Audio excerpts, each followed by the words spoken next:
Do we have our eye on the project after Belgrade? Is there any picks? We do work with the Board of Health to determine what our next best spot is. You know, there's a lot of areas in Pepper Pike that have aging sewers, so we have a couple leads. Okay. No spoilers yet on that, Don? A couple that are higher on the list than others. Okay. But again, we'd like to get information from Board of Health in terms of where we have higher discharge issues.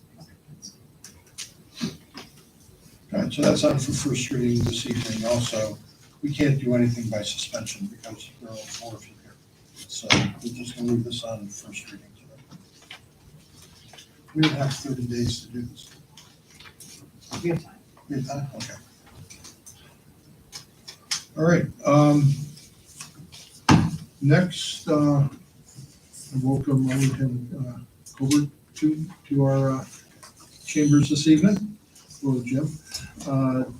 The next thing on our docket is a request for a motion to sell 3 surplus Ford Explorer police vehicles.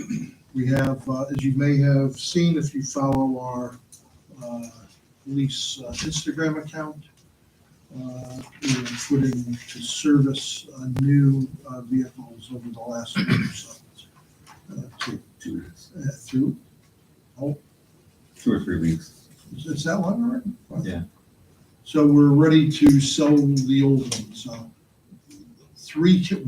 An extra one came on, if you remember, we bought vehicles with a long lead time. So typically we get 2 online at a time. This time we're getting 3. So it'd be my anticipation that one of these vehicles we were gonna squeeze longer than the other 2 so we can try to reestablish the rhythm of getting them 2 at a time instead of 3 at a time. We'll get less for that one vehicle when we get rid of it, but I think it's important that we get back into cycle so far as the way we order these. Jim, you want to tell us about the cars? The officers love them. They're doing very well for us. They work very well in the snow. I mean, the new ones, that is, the 3 old ones. They're 100,000 miles plus on at least 2 of them. So yeah, we have no use for them, so we're looking at. So Jim, there. Jim? What we generally do, obviously, everybody knows, is we generally go for gov deals. Well, Jim and I had talked about possibly another agency running our old vehicles. So we took that gov deals stipulation off of there just to get rid of them the best way we possibly can. And the Ford dealership had also indicated that they possibly have a number already worked out for the vehicles. So we're going to try to get as much as we can. We could take those vehicles, put them on as a reserve price for what we've already got committed from the Ford dealership. And if we get more from gov deals, we get more. If not, we go the best avenue. So we're trying to expand our thinking a little bit as opposed to just take it, throw it on gov deals and get what you can get. No, I like the idea of the reserve. Let's go. Jim, I'm glad to hear that because I was always wondering why we said we limited ourselves to gov deals when we pass these motions, because we should be trying to get the best price we can. I mean, if gov deals is, the best game in town, then sure, let's do that. But if there are alternatives, we shouldn't, by council action, limit ourselves. Well, as things have been changing with the used vehicle market, which everybody knows, you see on TV that you just call them up and they'll buy your car off you, which was 20 years ago that was totally unheard of. But as things have changed, we thought about changing our thinking a little bit, and where gov deals isn't always the easiest way, but it is the kind of the country standard for auction sites. So that's why we use gov deals, but this time we're trying to think a little further outside the box. There's always somebody that's going to compete and try to beat gov deals. So Right. it's good that we use it. So I'm glad about that. I like the idea of thinking outside the box and looking for truly the highest bidder. I like that strategy, so that's great. Okay, so could we have a motion? So moved. Second. Who's calling roll regarding selling these vehicles? Mr. Newell, Yes. Ms. Zatra, Yes. Mr. Lemay, Yes. Mr. Gentile. Yes. Thank you.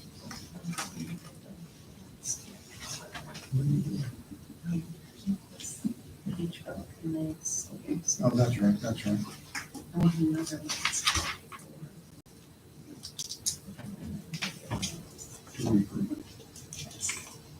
Okay. They look- All right, next we're going to turn to our committees and department heads. Melanie's not here, so I will do the planning commission. There were 2 lot splits that were before the commission, and one of them was basically tabled or withdrawn. I believe it's coming back up. That was for the Beach Brook property. They were splitting off 4 acres. Unfortunately for the applicant, they closed their deal for Beach Brook. In between their submitting it and the meeting, so they had the wrong person with no standing or title to the property seeking a lot split. So they were gently told to go away and come back when they had the right applicant. And we do expect them back at the next meeting. Here is the other one, for a resident on Fairmont Boulevard. And we approved that one. Yes. Yeah, and there was a lot split on Fairmont Boulevard that commission approved. Lot splits, I'll remind council, are more administrative than anything else. There's, so long as they have the right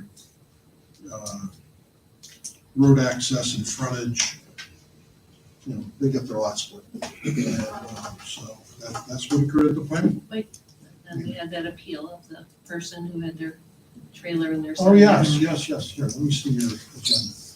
Yes, we had someone who had been cited by the building department for a inappropriately stored trailer on their property. They appealed it to the planning commission and the appeal was rejected. Yeah, because Mr. Byron said it was, what did you say? It was a parking. It was not Was not a something zone. that there was a They didn't even go in front of the commission again, but I can report to council that the vehicle has now been removed. And our able building official has worked closely monitoring it to make sure that it was removed, so it's gone. So that's not a problem. Do we have any idea why Beach Brook wants a lot split? Or not Beach Brook, but Heritage Christian Academy? Not really.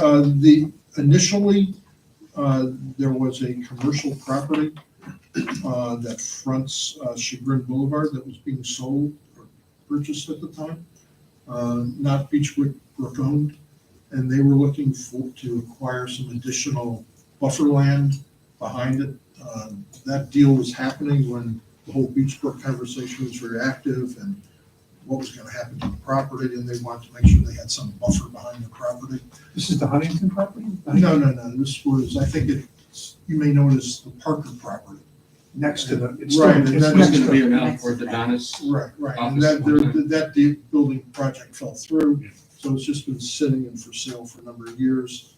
So that's, I believe, was the original reason they were going to, they had cut their own deal with Beach Brook to try to secure some property behind them. I didn't know it was as much as 4 acres, but apparently Beach Brook must have agreed to carve out.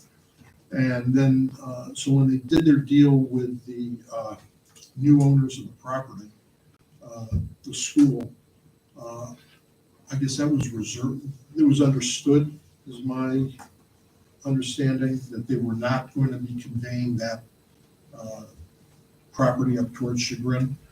And then they closed the property, and it was right like a week before. And the question was, well, if they've closed the property without a lot split, they sold the whole lot, the whole parcel. They didn't just sell 90% of their parcel. So that's what triggered the realization that the wrong people were standing in front of us. Is this front Lander then? This lot split, I Yes, think it that was. property, You know, on property that, was gonna be on land grant. yeah, you know, there's an old abandoned driveway in there. Yes, Just as you go down, there used to be a Right. big dead tree that had fallen right, down there. right. I think that would be the entrance into that property. Isn't there a for sale sign there too? Yeah, Yeah, So it's behind, that property is already zoned commercial, it's behind the Huntington, well, next to the Huntington. behind and next to it. South of it. But the party who is The splitting it split was off, going back farther into the Beachfront property. yeah, they haven't provided any plans, any ideas about. No, I was speaking to our building official just this week about it, and he informs me that all they have discussed with him is basically, pardon me, remodeling of existing structures, and with no plans that they've expressed to him regarding the rest of the parcel. I had confirmed that back in the spring when they first Yeah. bought the property, and that's the same thing they told me. But this land is zone U2 Yeah. that they bought. Yeah. And the other property in front is, I think, zone commercial, it's already zone Right, commercial. and what they're gonna split will remain U2. Yeah. They won't change the zoning by splitting the lot. Right, I'm just curious how they want to make use of that. And just. I don't know, maybe the party who currently owns the Chagrin frontage, maybe they have some deal to acquire those 4 acres Yeah. once, I don't know. In terms of lot split, is that of right, or what's it? Functionally, If they have a lot that would conform with our zoning code, I mean, appropriate frontage, lot width, and the rest of the various requirements, that they're permitted by law to split it.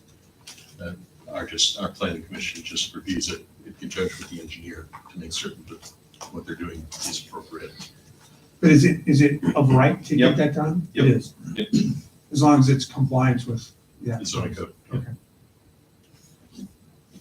so that's what happened at that meeting. We had a little snow, thank you, service department, you guys did a great job getting out. It wasn't as dramatic as the doomsayer said, but it was still, kept coming down. And we got out early, so that was a big difference. We were out early in the afternoon, stopped a lot of those icy situations that a lot of other towns experience.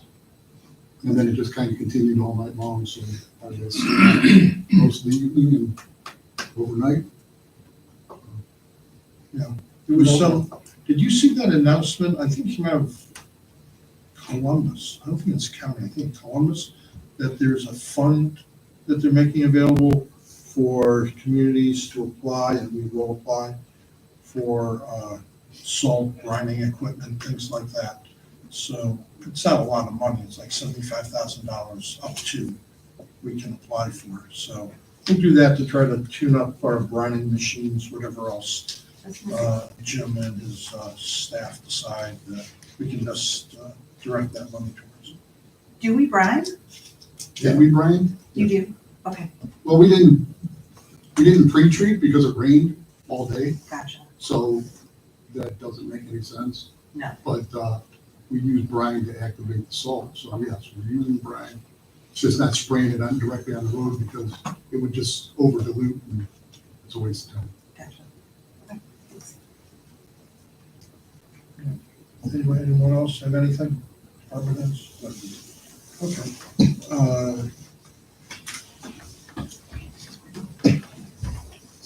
I'm gonna make my Christmas pitch. I want to wish everyone a Merry Christmas.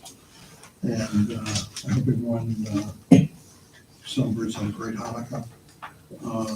Get to be with your families.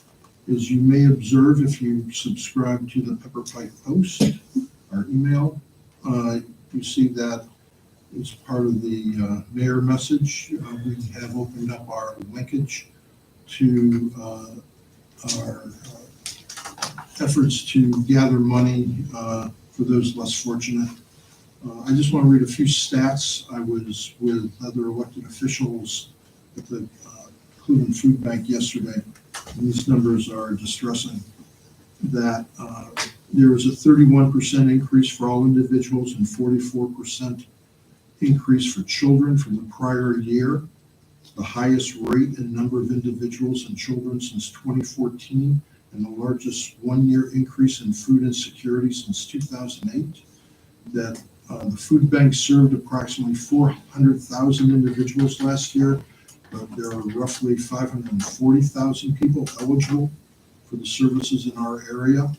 1 in 4, 26% of children in this service area are estimated to be food insecure per Feeding America estimates. It's the organization that monitors this stuff. 14% of seniors are income eligible to receive SNAP benefits. 1 in 4, 28% are eligible for food assistance, which means that there are a lot of people who need food assistance who aren't SNAP eligible. Overlapping crises have caused what the United Nations has called the greatest cost of living crisis in a generation, what we've experienced in this country. The ask is anyone who is capable and of good heart to do so, I encourage you to go onto our website and make a donation. Click on the donate button and help people during this Christmas season to have a happier time than might otherwise be available. I was coming up the Shoreway Monday. It was Monday or the end of last week, I can't remember. And there was this enormous traffic jam along the South Marginal. And for a moment I was thinking, God, big accident. Then I realized, no, given they have the food distribution going at the Cleveland Muni lot today. And it went from the Cleveland Muni lot back to 55th Street, off the ramp, and down 55th Street, the line. And these people aren't doing it because they want to do it. They're doing it because they need us to help them. So thank you, everyone, for anything that you can do to help our fellow citizens out.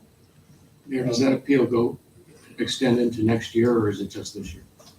It's going to end January 1st, and during the typical Harvest for Hunger campaign, which starts, I think, in March, we'll open it up again. That has always typically been the Harvest for Hunger campaign, and the need just has grown so extraordinary over the last few years that I have opened it up here in Pepper Pike to expand when our fortunate residents can help out. The last thing I'll say tonight is I want to wish a very happy 90th birthday to our former mayor, Bruce Akers, who is 90 years old today. And I wish Mayor Akers a wonderful birthday and year ahead. And council, any comments? Happy New Year if we don't meet again. Happy New Year if we don't meet. The audience, any audience comments? And then we're going to move to a very brief executive session after this meeting. Mr. Leskovic? Yes, first of all, wishing everybody the best for the holiday, whatever the holiday of your choice is, and we're gonna, according to the Gregorian calendar, have a new year, and wishing everybody a happy Gregorian calendar New Year, because there are people also celebrate other New Years, so I don't want to deny that.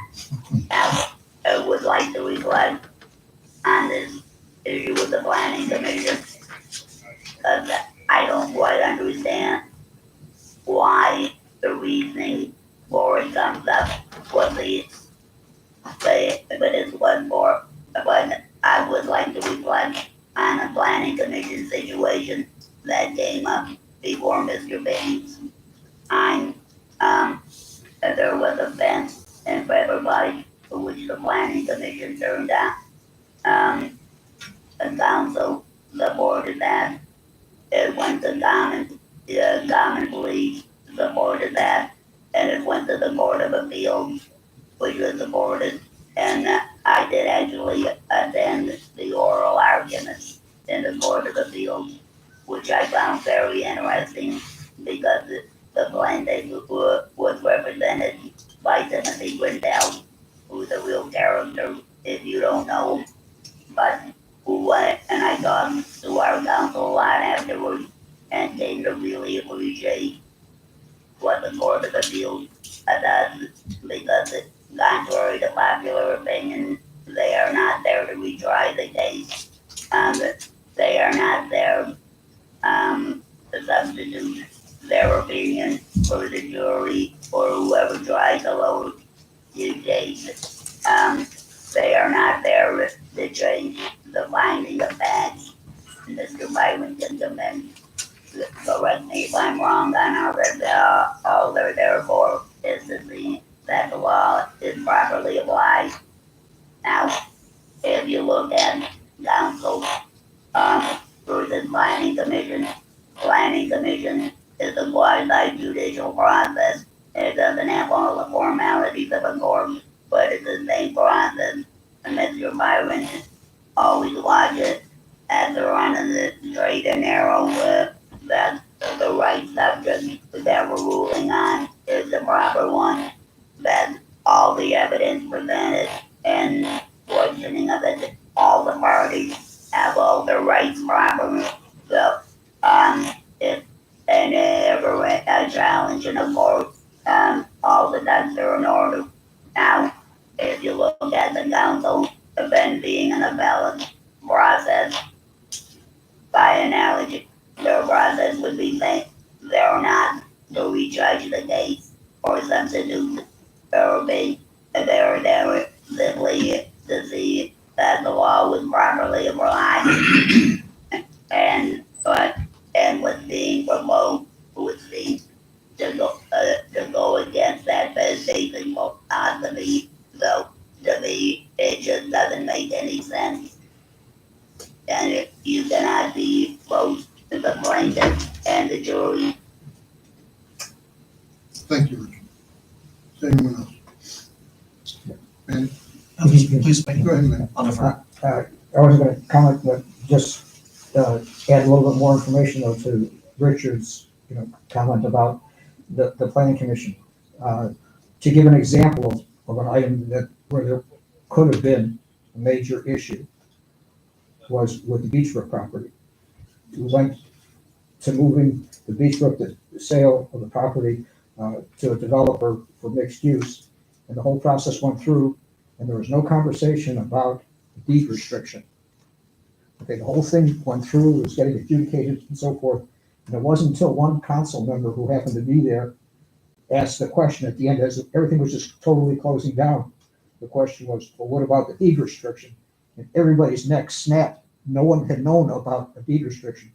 So I guess the only thing that I'm concerned about, Richard, is should something like that happen, where something that's major, isn't presented, at the meeting, that this was an opportunity then for that, final decision. Here's other evidence coming in that, hey, there's a deed restriction.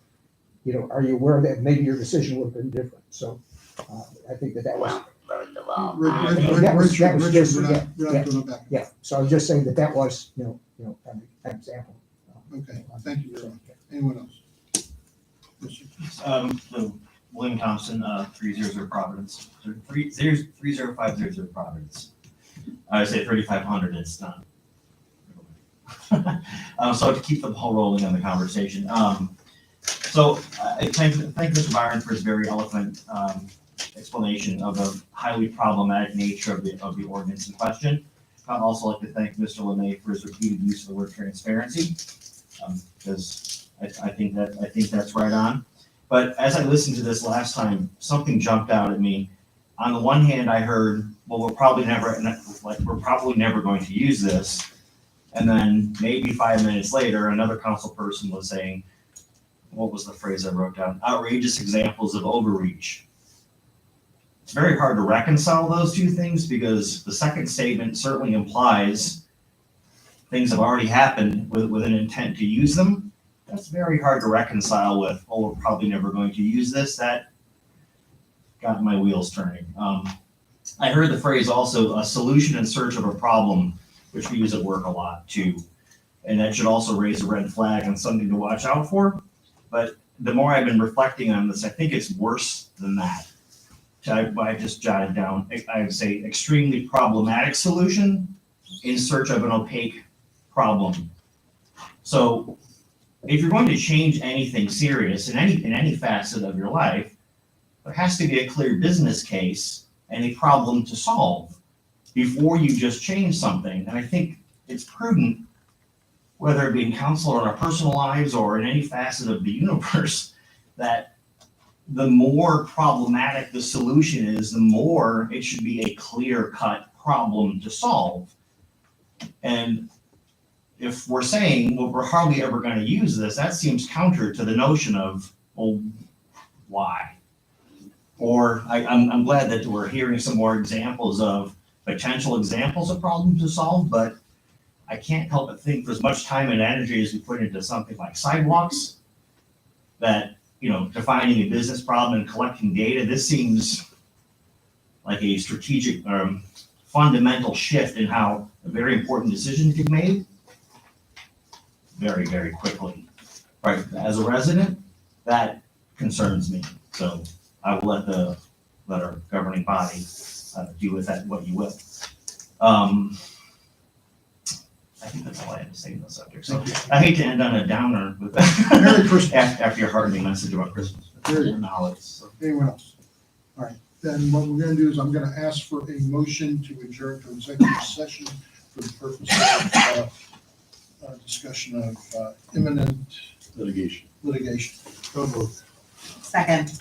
And then you're gonna adjourn afterwards with no other conversation. There'll be no other business session. Roll call, please. Okay, and then Corinne.